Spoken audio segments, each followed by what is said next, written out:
ஆழிமழலைக் கண்ணா ஆழியே கைகரவே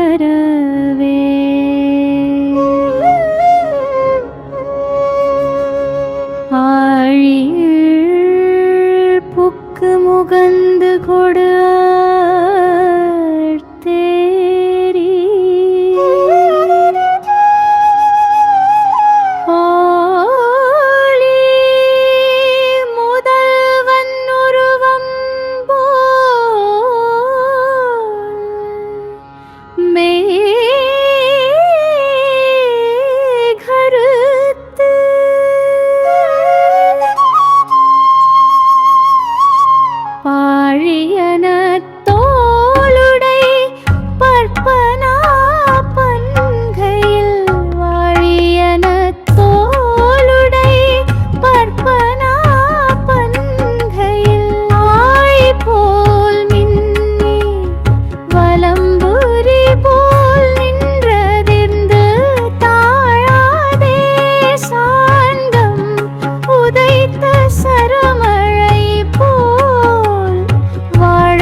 மேகத்திற்கு அதிபதியான பர்ஜன்யனே, நாங்கள் சொல்வதைக் கேள்.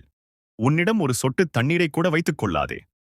கடல் நீர் முழுவதையும் முகர்ந்து கொண்டு மேலே சென்று உலகாளும் முதல்வனாகிய கண்ணனின் நிறம் போல் கருத்து வலிமையான தோள்களையுடைய பத்மநாபனின் கையிலுள்ள பிரகாசமான சக்கரத்தைப் போல் மின்னலை வீசி வலம்புரி சங்கு ஒலிப்பது போல் இடி ஒலி எழுப்பி வெற்றியை மட்டுமே ஈட்டும் அவனது சார்ங்கம் என்னும் வில்லில் இருந்து புறப்படும் அம்புகளைப் போல் மழை பொழிவாயாக. அம்மழையால் நாங்கள் இவ்வுலகில் மகிழ்வுடன் வாழ்வோம். மார்கழி நீராடலுக்காக எல்லா நீர்நிலைகளையும் நிரப்பி எங்களை மகிழ்ச்சியடையச் செய்வாயாக.